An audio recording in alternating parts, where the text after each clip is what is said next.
Right, this is the sync, point of sync, 3, 2, 1.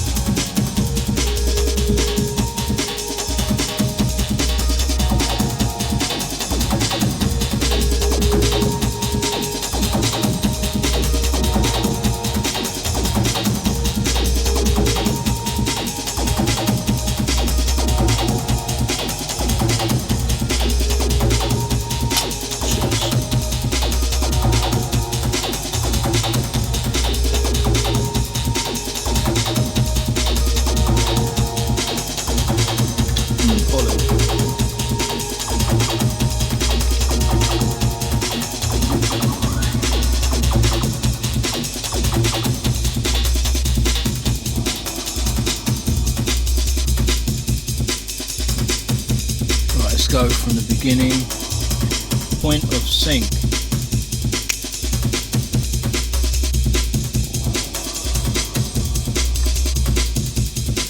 So we're back again with another video. This time, set up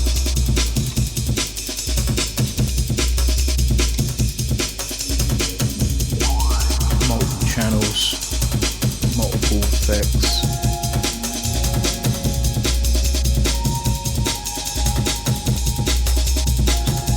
Remix, just using poly mode.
Let's break this down.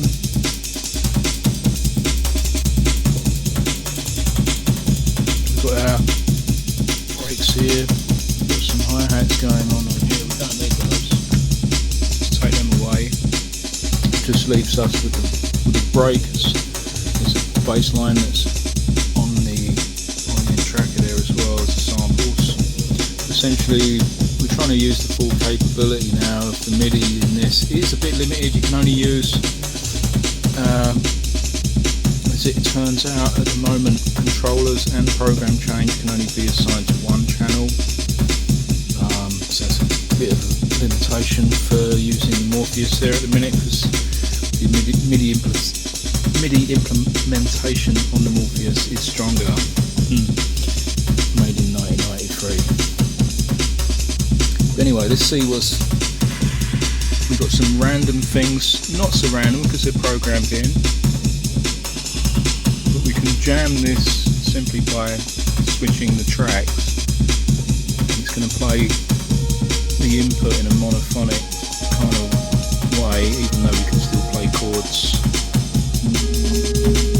There's the odd chord note that's in there.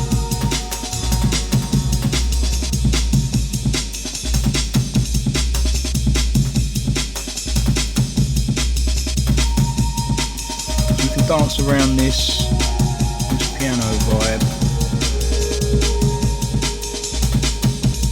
upper effects, you can just bring those in there. What we had the other day was this.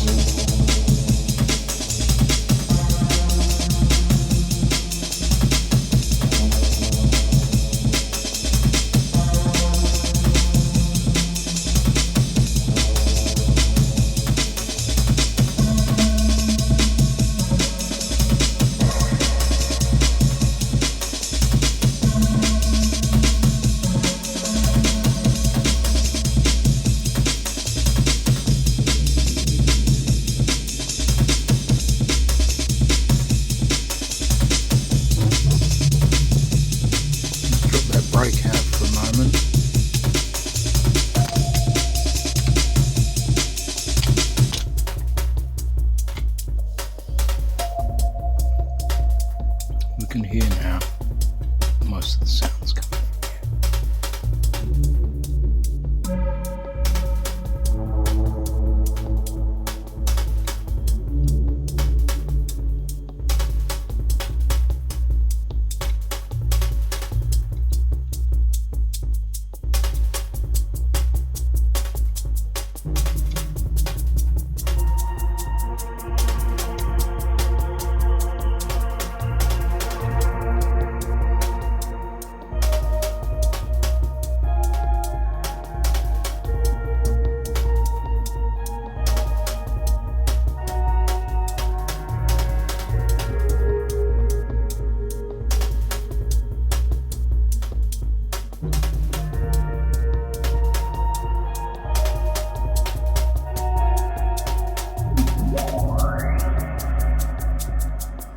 This is dead handy for people like me that can't play the keyboard in a traditional sense, because you can set this up ahead of time.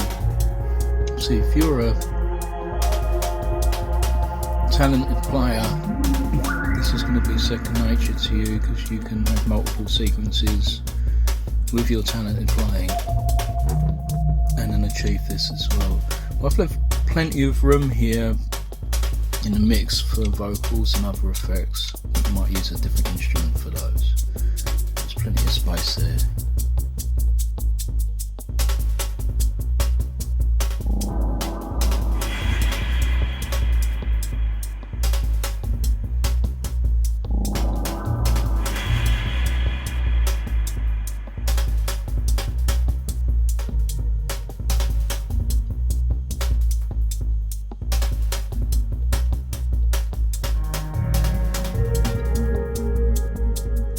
Mute that sub. It's actually a sub bass line. Yeah. I can really focus on the sound that's coming out of this now for this tutorial. So what you might notice that when we're sort of jamming this method, you can sort of open up possibilities that you wouldn't have otherwise programmed.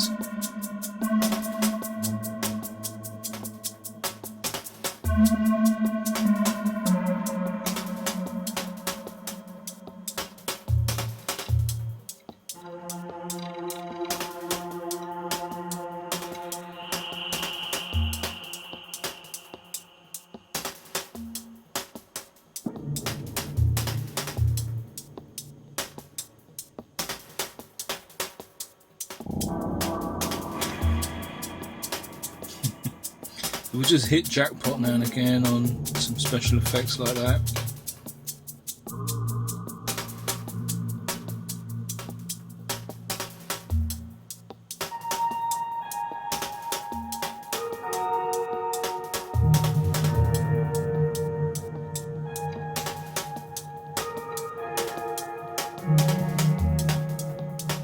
See, the longer your sequence, the more varied you can make this.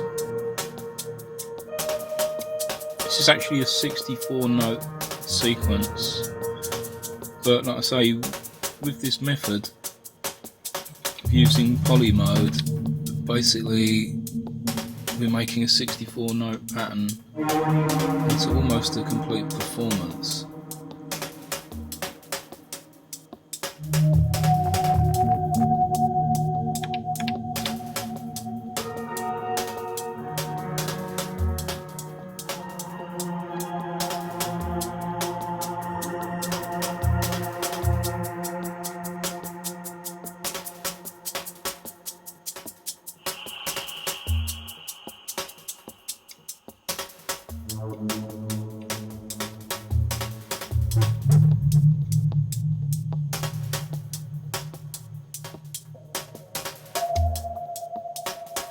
Like that.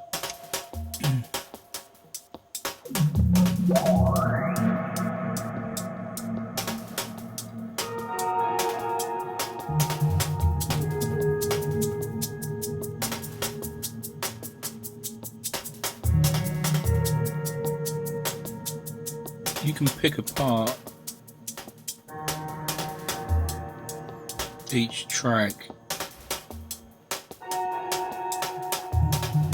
like that. So just taking little snippets out of that piano to build up a larger sequence.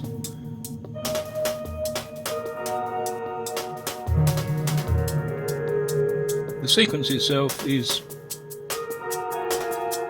very basic, there's only a few notes really.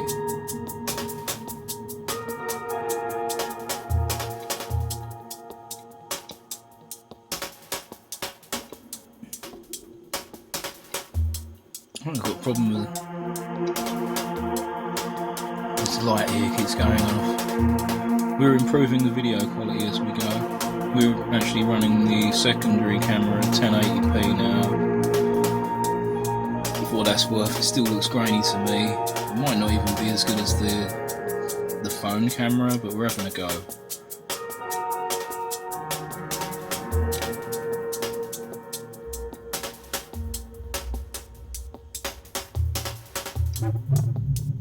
So sub basses, all sorts of effects.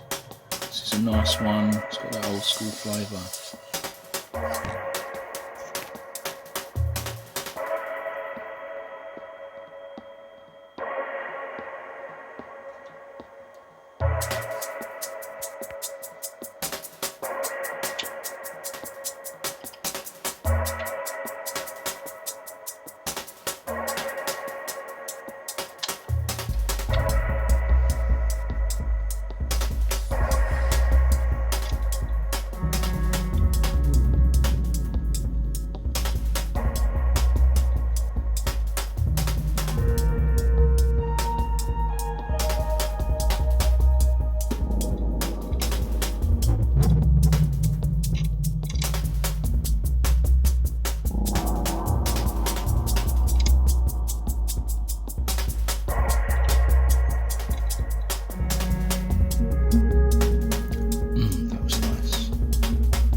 Surprising, really.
So you can, hello Panda, can't see it. When you switch some of these patterns mid-note, you can also get a slight sort of mute effect, not complete cut off, but it will sort of cut the note, sustain down.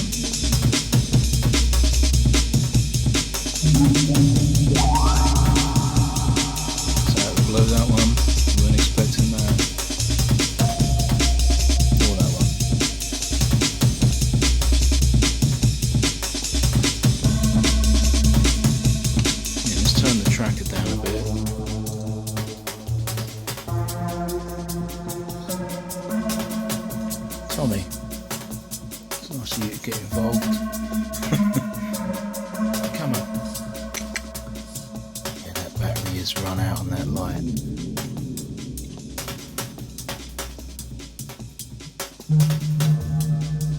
So let me go into a little bit of detail about how we set this up. But the previous video, episode 1, really explains it in quite a focused amount, so there's a lot there to catch up on if you missed that one.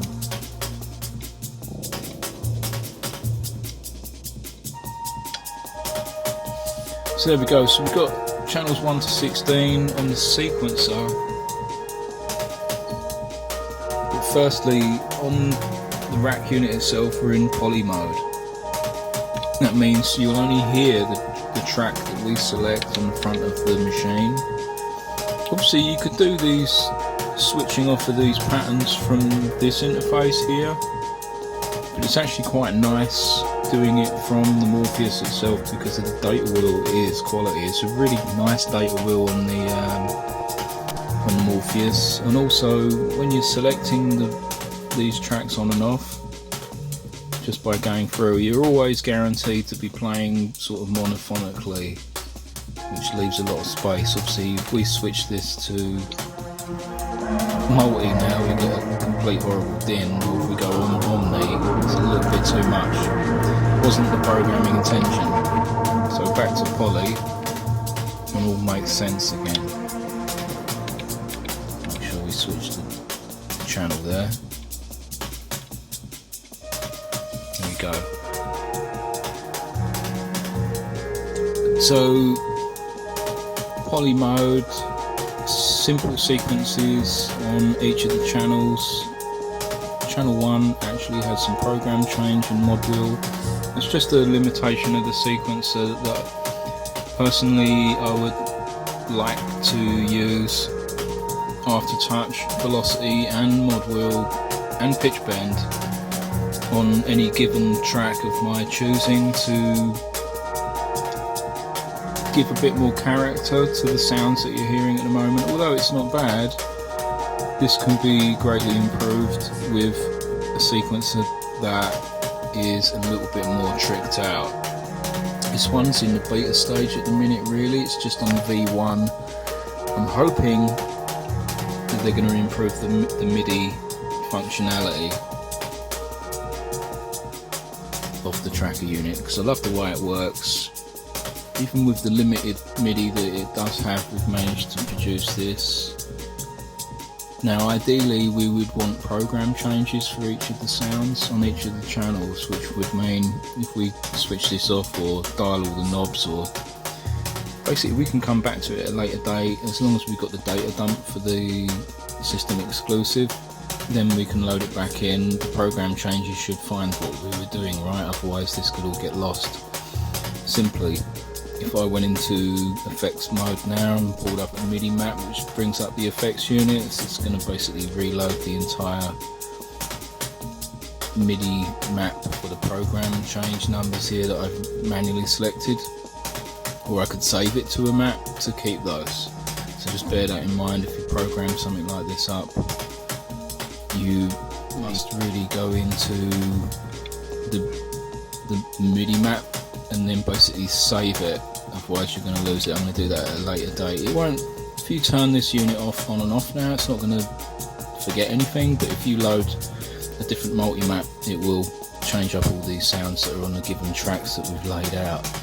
To cut a long story short, be careful. So on the tracker here, you can see there's quite a lot of notes on different tracks. There's the 8 tracks there.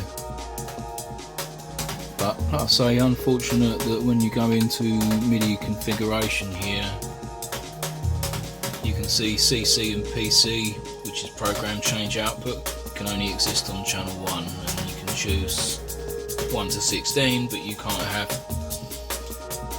controller values on more than one channel at this moment, so I'm hoping they're going to improve that soon. Otherwise, it's working okay. A couple more effects lanes per track as well would be beneficial. As you can see, there's only 2 effects lanes per track. Now though, you can still get great results with the built-in samples and whatnot. Just a little bit limiting for Midi, because obviously the Morpheus enjoys aftertouch, velocity, mod wheel, pitch bend,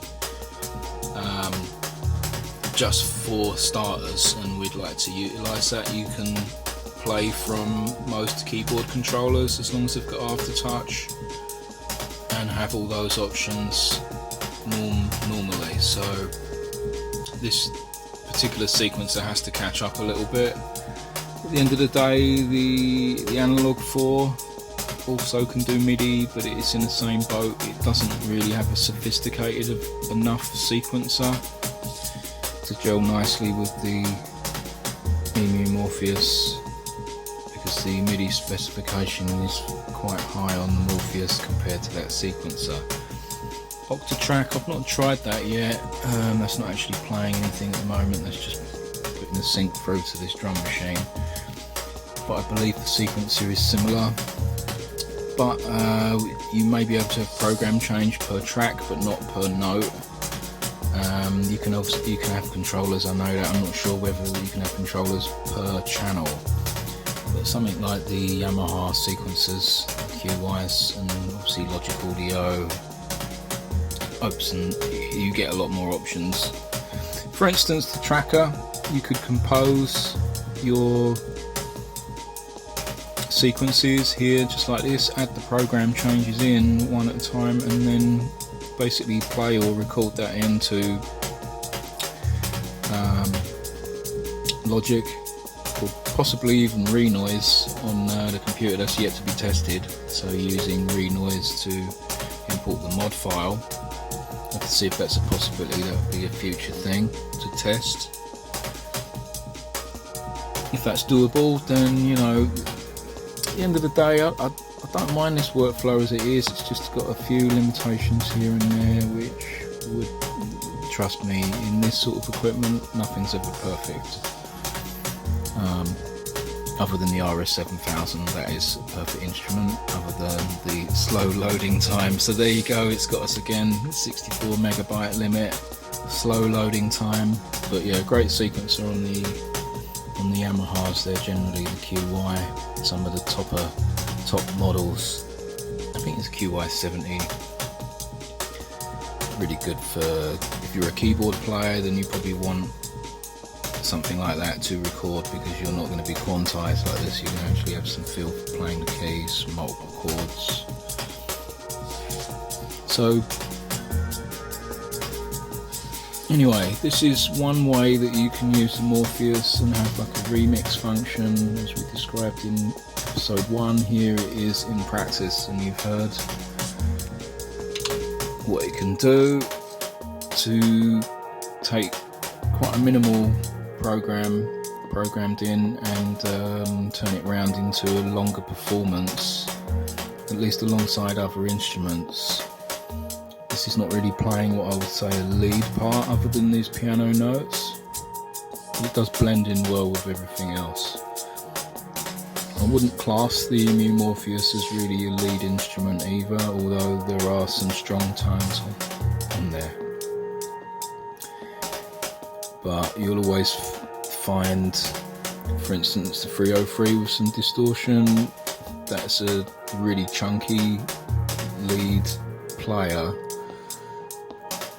I think these instruments each have they find themselves in the mix. Obviously, yeah, you can change the character of the 303, but I think the best role for the 303 is a lead line. The Morpheus, with these effects and stuff, it's definitely in the mix.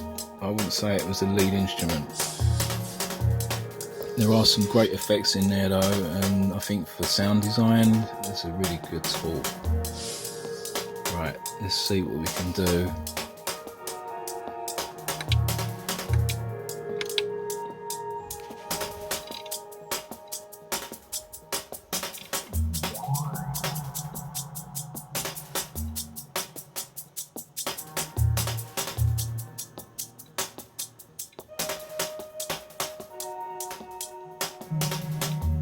Sometimes it's just those notes that you expect them to play, but they don't, and it sounds better because they didn't.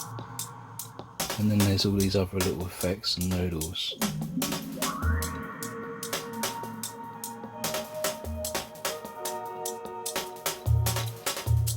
You won't discover that until you sort of use this sort of random approach. So if you're a professional player and you've got the intention of knowing exactly what you're doing, you carry on.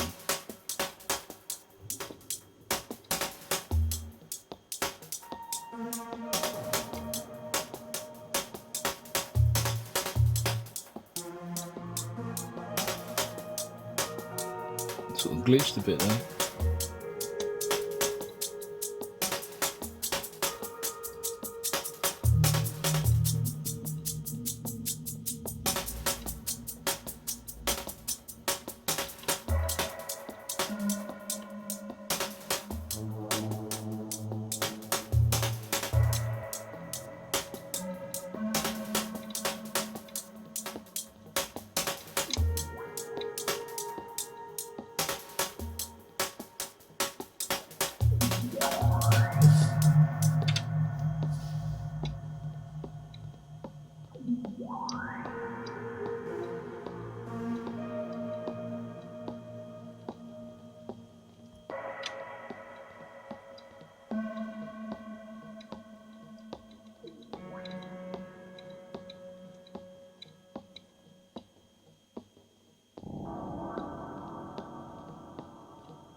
So another way of improving this technique and having a few more options that are live, as in more than one knob to move, is just having a keyboard controller. You might have a merged MIDI input using the mod wheel and the pitch bend on any given channel. With the help of a friend, maybe there's a third hand going on here. So give the keyboard a reach around, dial up the patches,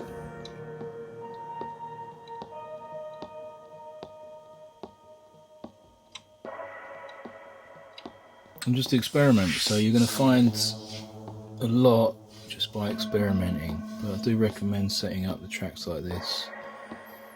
You can then record half an hour's worth of noodling. Something along the way may have been gold, or something you wouldn't have been able to reproduce by composing, and that's the keeper. So that's the end of the video. See you next time. So next video, I think I'm going to have a look at the effects section. We'll have a look at the effects section on the Morpheus and see what that is all about. Thanks a lot.